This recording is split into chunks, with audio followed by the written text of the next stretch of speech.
قال رسول الله صلى الله عليه وسلم المسلم من سلم المسلمون من لسانه ويده أو كما قال عليه الصلاة والسلام मुझे कोफा वालों मुसाफिर न समझो मैं आया नहीं हूँ बुलाया गया हूँ मुझे कोफा वालों मुसाफिर न समझो मैं आया नहीं हूँ बुलाया गया हूँ मैं रोया नहीं हूँ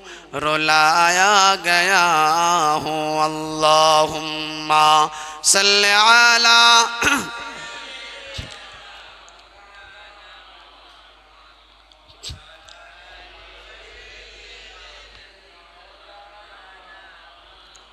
আলহামদুলিল্লাহ সমস্ত প্রশংসা সেই মহান আল্লাহ সুবহানাহু ওয়া তাআলার দরবারে নিবেদিত হোক যিনি আমাদের সকলকে বিভিন্ন কাজ থেকে ফারাগাত করে তার পবিত্র ঘরে এসে ইবাদত করার সুযোগ করে দিয়েছেন তৌফিক দিয়েছেন এজন্য শুকরিয়া স্বরূপ বলি আলহামদুলিল্লাহ তারপরে পরেই অসংখ্য দরুদ ও সালাম বর্ষিত হোক সে বিশ্ব নবীর শানে যে নবীর আগমনে সারা পৃথিবী ধন্য হলো যে নবীকে আল্লাহ পাক রব্বুল আলামিন সৃষ্টি না করলে আকাশ পাতাল পাহাড় পর্বত বৃক্ষ তরুলতা জিন ইনসান কিছুই সৃষ্টি হতো না সেই নবীর শানে আরো একবার ভক্তির সাথে পড়ি সাল্লাল্লাহু আলাইহি ওয়াসাল্লাম মুহতারাম দোস্ত বুজুর্গ আল্লাহ সুবহানাহু ওয়া তাআলার দ্বীন এত প্রিয় যে দিনের জন্য নবীরা মার খেয়ে যাক কিন্তু দিন না মিটে যাক এটা আল্লাহ পাকের ইচ্ছা ছিল আমার দিনের জন্য আমার নবীরা আল্লাহ পাকের খাস বান্দা মনোনীত বান্দা নির্বাচিত নয় মনোনীত বান্দা আল্লাহ পাক তাদেরকে চুজ করেছেন নবী বানিয়েছেন সেই নবীরা মার খাক আল্লাহ এটা চেয়েছেন কিন্তু আমার দিন না শেষ হয়ে যায় দিন না শেষ হয়ে যায় আচ্ছা আমরা যারা সন্তানের পিতা রয়েছি আমরা কেউ কি ইচ্ছাকৃতভাবে চাইবো যে আমার সন্তান মার খাক কারণ সন্তান আমার কাছে প্রিয় সন্তান যদি ভুল করে ভুল করার পরে অন্য ছেলেরা যদি ধরে মারে তারপরও আমার কষ্ট হয় যে আমার ছেলেকে মারলো ওরা ধরে তাই কি ঠিক কিনা শাসন করব আমার সন্তানকে শাসন করার পরও একটু মায়া লাগে যে ওরা এইভাবে মারলো কেন যে সন্তানকে এই পৃথিবীর মধ্যে সবথেকে বেশি ভালোবাসি বাপ হিসাবে সন্তানকে এই বাঁধনটা আল্লাহ সুবহানাহু ওয়া তাআলা দিয়েছেন ঠিক তদরূপ আল্লাহ সুবহানাহু ওয়া তাআলা দ্বীনকে এতটা মহব্বত করেন দ্বীনকে এতটা ভালোবাসেন যে দ্বীন মার খাক দ্বীন জবাই হয়ে যাক দ্বীন বাজারে বিক্রি হয়ে যাক দ্বীন নিলাম হয়ে যাক আল্লাহ পাক চান না প্রয়োজনে আমার যারা মনোনীত বান্দা খাস বান্দা নবী রাসূল পয়গম্বর ওরা মার খাক কিন্তু দ্বীন জিন্দা থাক দ্বীন কি জিন্দা থাক এই দ্বীনের টানে ইসলামের টানে জাতির টানে রক্তের টানে গত জুমায় যে আলোচনা ছিল ইমাম হুসাইন রাদিয়াল্লাহু তাআলা আনহু তার বংশধর আহলে বায়াত সব কুরবান হয়েছিলেন ইতিহাস সাক্ষ্য দেয় যে ইমাম হুসাইন রাদিয়াল্লাহু তাআলা আনহুর জীবনী আমরা যে যতটুকু শুনেছি যার মুখ থেকে তিনি যে এত বড় কুরবানি দিয়েছেন যদি কুরবানি না দিতেন তার মর্তবা কি কমে যেত ভাই তার মর্তবা কি আল্লাহ সুবহানাহু ওয়া তাআলা বলেছেন জান্নাতের সমস্ত যুবকদের সরদার হবে হাসান আর হুসাইন জোরে বলে সুবহানাল্লাহ তাহলে কি বুড়োদের সরদার হবে না সবার সরদার হবে কারণ জান্নাতে কেউ বুড়োই থাকবে না সব যুবক জান্নাতে কেউ বুড়োই থাকবে না অর্থাৎ আল্লাহ সুবহানাহু ওয়া তাআলার বান্দাদের সমস্ত জান্নাতি বান্দাদের সরদার থাকবেন হাসান হুসাইন রাদিয়াল্লাহু তাআলা আনহুমরা এই যে আল্লাহ পাক তাকে মর্তবা দান করেছেন, এই যে কারবালার ঘটনা ঘটেছে তার চাইতে 1 যুগ আগে আল্লাহ নবী এলান করেছেন যে আমার হাসান আর হোসাইন জান্নাতের সর্দার হবে। আচ্ছা, আল্লাহ নবী জবান থেকে যেটা এলান করেছেন সেটা মিস্টেক হবে বলে মনে হয়?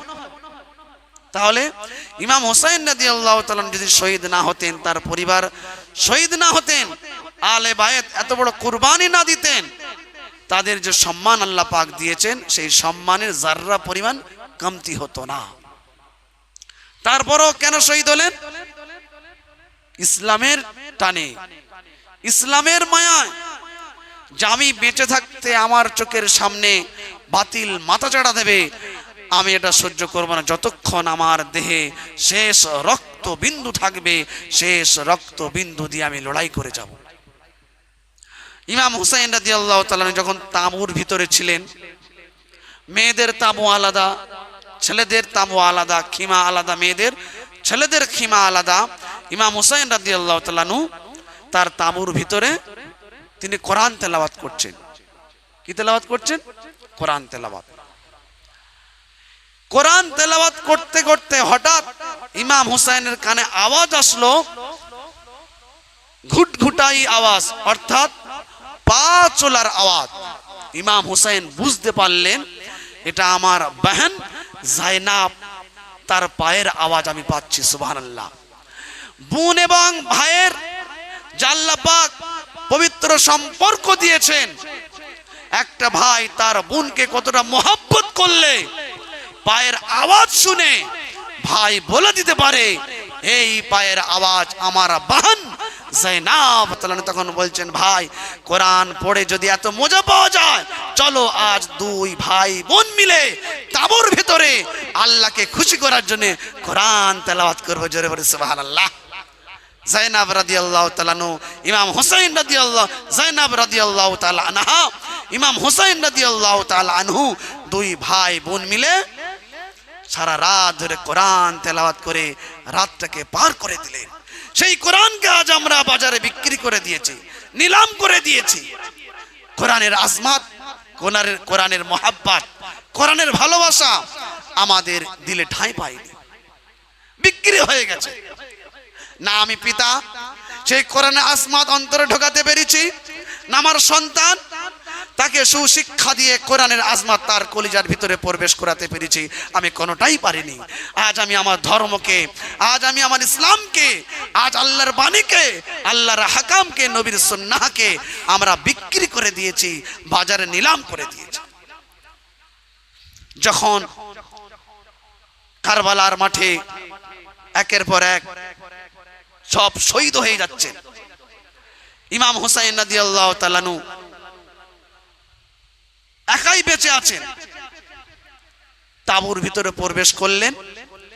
ইমাম হুসাইন রাদিয়াল্লাহু তাআলা একজন ছেলে এসেছিল ওই কাফেলার সাথে, এসে রাস্তাতেই অসুস্থতার ভিতরে পড়ে গিয়েছিলেন। হযরতে জাইনুল আবিদিন, জাইনুল আবিদিন এতটা অসুস্থতার ভিতরে পড়েছেন যে উঠে দাঁড়াবার মতো ক্ষমতা নেই, এতটা জ্বর তার শরীরে প্রবেশ করেছে। ছেলে যখন পিতাকে দেখেছে, ছেলে উঠতে চাচ্ছে, ইমাম হুসাইন বলেন, বাবা তুমি শুয়ে থাকো। বাবা আমি তাঁবুর ভিতরে প্রবেশ করেছি এজন্যই, পুরুষ হিসাবে তুমি আর আমি দুজন ছাড়া সবাই শহীদ হয়ে গেছে। জাইনুল আবিদিন বলছেন, আব্বা জান তাহলে একটা তরবারি আমার হাতে দেন, আমি জিহাদের ময়দানে ঝাঁপিয়ে পড়বো। হযরত ইমাম হুসাইন বলছেন, বাবা তুমি তো তরবারি ধরতে পারবে না, এতটা কমজোর হয়ে গেছো, দুর্বল হয়ে গেছো, এতটা প্রখর জ্বর তোমার শরীরের ভিতরে বাসা বেঁধেছে, তুমি দাঁড়াতে পারছো না, পায়ের শক্তি নেই। আমি চাই তুমি জিন্দা থাকো।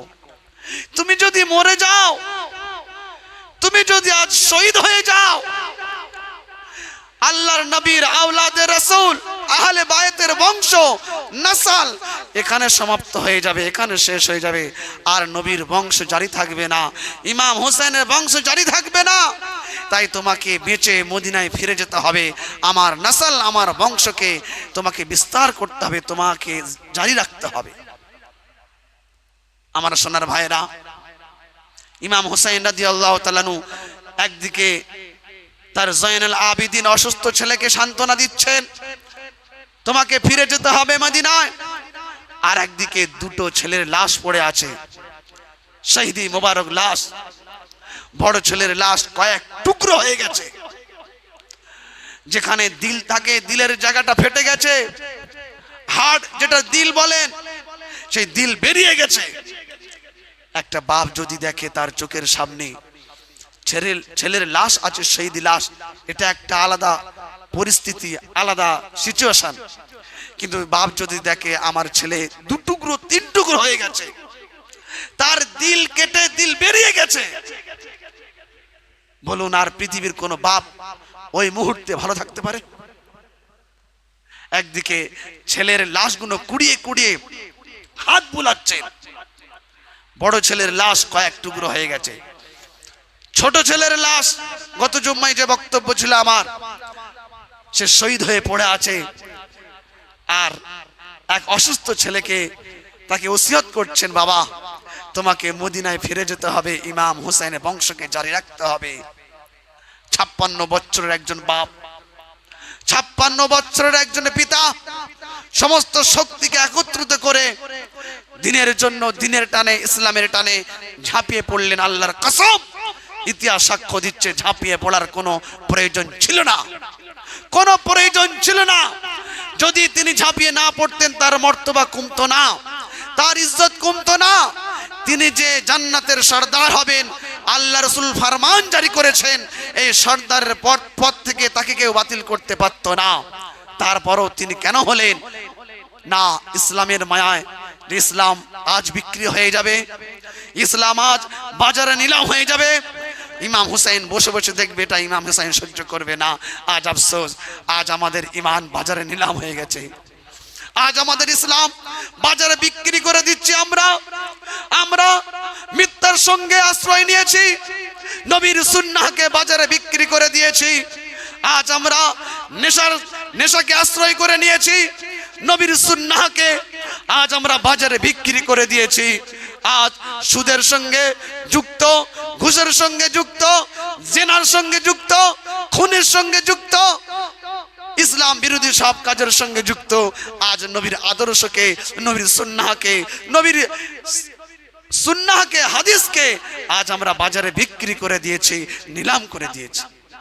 আজ ভাইয়ের হক মেরে নিয়েছি, বোনের সম্পত্তির হক মেরে নিয়েছি। আজ প্রতিবেশীর সাথে খারাপ ব্যবহার, পাড়ার সাথে খারাপ ব্যবহার, আজ নবীর সুন্নাহকে আজ আমি নিলাম করে দিয়েছি, বিক্রি করে দিয়েছি। তাহলে অমুসলমানের সাথে আমার পার্থক্য কি রইল? পার্থক্য কি রইল? আল্লাহর নবী বলেছেন, যারা হুসাইনকে ভালোবাসবে তারা আমি রাসূলুল্লাহ আমাকে ভালোবেসে নিল। যারা আমি রাসূলুল্লাহ আমাকে ভালোবাসতে চায় তারা যেন আমার হুসাইনকে ভালোবেসে নেয়, আমার হুসাইনকে আদর করে নেয়।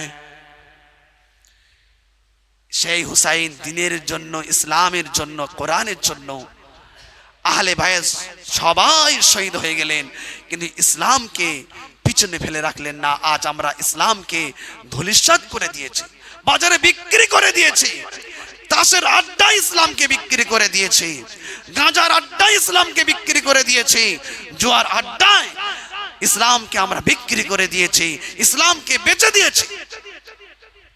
আমার সোনার ভাইয়েরা, কবে আমাদের সৎ বুদ্ধি আল্লাহ পাক দেবেন? ইসলামের পথে আমরা কবে আসব? কবে আল্লাহর হুকুম নবীর তরিকা মেনে চলবো? জয়নুল আবিদিন তিনি কারবালার ঘটনার পরে 40 বছর বেঁচে ছিলেন। কত বছর? 40 বছর। উনি 40 বছর যখনই খানা খেতে যেতেন কাঁদতেন।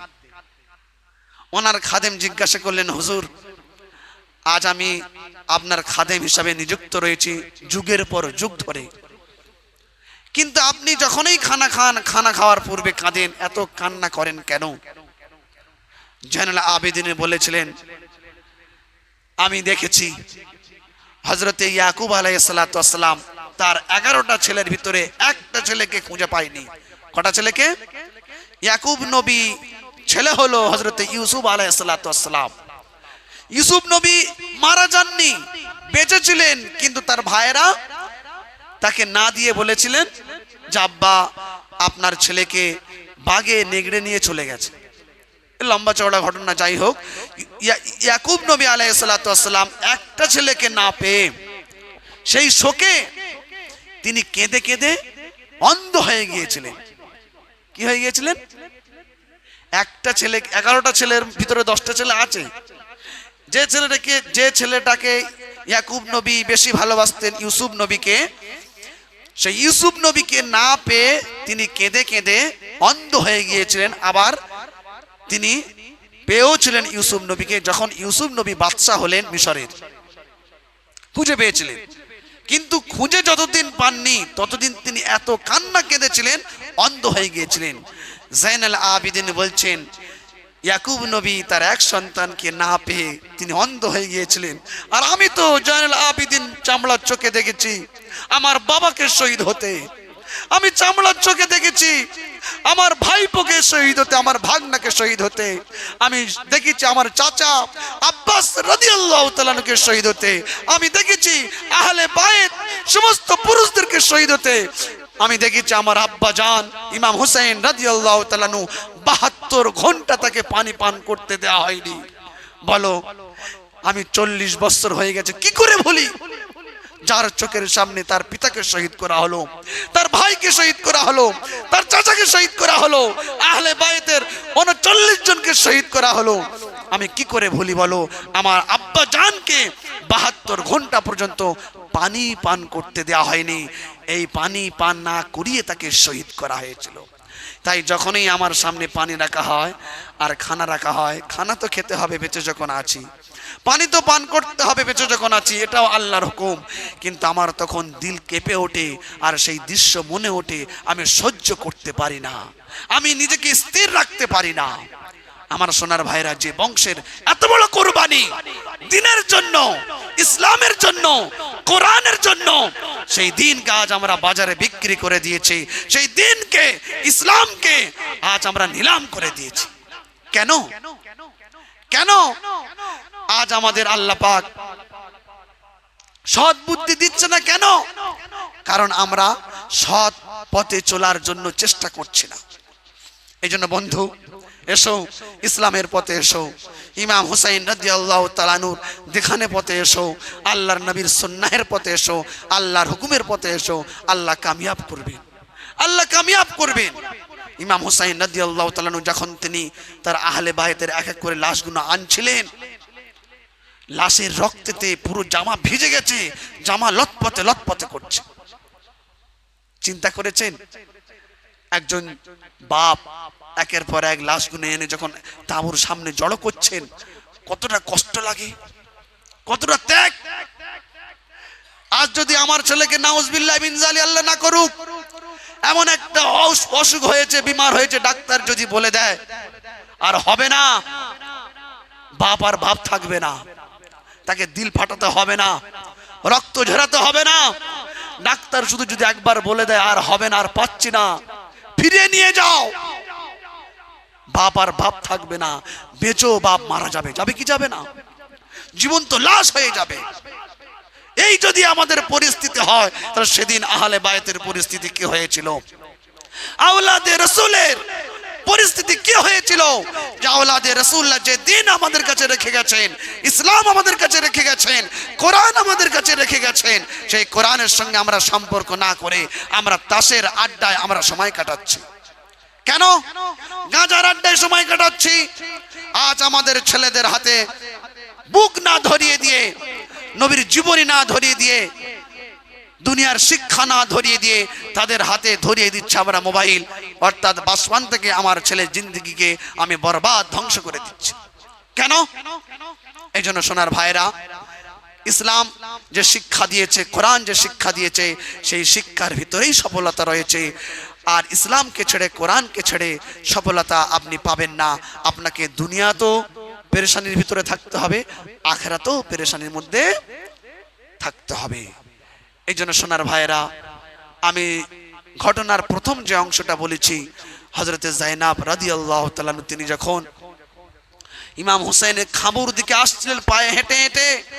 ইমাম হুসাইন কোরআন তেলাওয়াত করছিলেন আর বললেন, যখন বোনের সঙ্গে দেখা হলো, বলল, বোন, আজ আমি কোরআন তেলাওয়াত করছি, কোরআন তেলাওয়াতে এত মজা লাগছে, এত আনন্দ লাগছে, এই রকম মজা, এই রকম আনন্দ আমি আমার জীবনে কোনোদিন পাইনি। হযরতে যায়েনব রাদিয়াল্লাহু তাআলা আনহা বললেন, ভাই, তাই যদি হয়ে থাকে তাহলে আজ দুই ভাই বোন মিলে সারা রাত ধরে কোরআন তেলাওয়াত করে রাতটাকে পার করিয়ে দেব। কোরআনের আসমাত তানারা বুঝেছিলেন, তাই কঠিন পরিস্থিতির ভিতরে কোরআন তেলাওয়াত করে করে রাতটাকে পার করে দিলেন। আর আমাদের যুবক ছেলেরা রাত্রে কোরআন তেলাওয়াত তো দূরের কথা, মোবাইল ঘেঁটে ঘেঁটে রাত 2টো পর্যন্ত পার করে দেয়, ঠিক না? রাত 1টা পর্যন্ত, 2টো পর্যন্ত, 3টে পর্যন্ত সে ভোরবেলা ঘুমায়। এই জন্য সোনার ভাইয়েরা, আর নয়, আর নয়, ফিরে এসো। হর কারবালা কে বাদ ইসলাম জিন্দা হতা হ্যায়। ওই যে কারবালার ঘটনা ঘটলো, নতুন করে ইসলাম জিন্দা হলো, সেই ইসলাম আজ আমাদের কাছে পৌঁছে গেল। গুটি কত মুসলমান থেকে সারা পৃথিবীতে আজ শত শত কোটি মুসলমান হয়ে গেল, তাদের কোরবানির বিনিময়ে, তাদের ত্যাগের বিনিময়ে। এই জন্য আমরা সকলে ইনশাআল্লাহ তাআলা আল্লাহর হুকুম নবীর তরিকা মেনে চলবো, বলি ইনশাআল্লাহ। বলুন ইনশাআল্লাহ। আরে বলে না, বলুন ইনশাআল্লাহ। 5 ওয়াক্ত নামাজ পড়বো, বলি ইনশাআল্লাহ। যেখানে থাকি না কেন 5 ওয়াক্ত নামাজ ছাড়বো না, বলি ইনশাআল্লাহ। কারণ ইমাম হুসাইন রাদিয়াল্লাহু তাআলা আনহু ফজরের নামাজ সারা রাত কোরআন তেলাওয়াত করে ফজরের নামাজের ইমামতি করেছেন। ফজরের নামাজের ইমামতি করে সালাম ফিরিয়ে দেখতে পেলেন সৈন্যরা ঘিরে ফেলেছে। যুদ্ধ শুরু হলো। জোহরের ওয়াক্ত না আসতে আসতে পুরুষরা সব শহীদ হয়ে গেল। এমন কঠিন পরিস্থিতির ভিতরে ইমাম হুসাইন রাদিয়াল্লাহু তাআলা আনহু জোহরের নামাজ আদায় করলেন। জোহরের নামাজ আদায় করে 5 ঘন্টা একাই লড়াই করলেন। কত ঘন্টা বললাম? 5 ঘন্টা। জোহর থেকে নিয়ে আসর পর্যন্ত। বলতে পারেন, হুজুর, জোহর থেকে আসর পর্যন্ত 5 ঘন্টা হলো কি করে?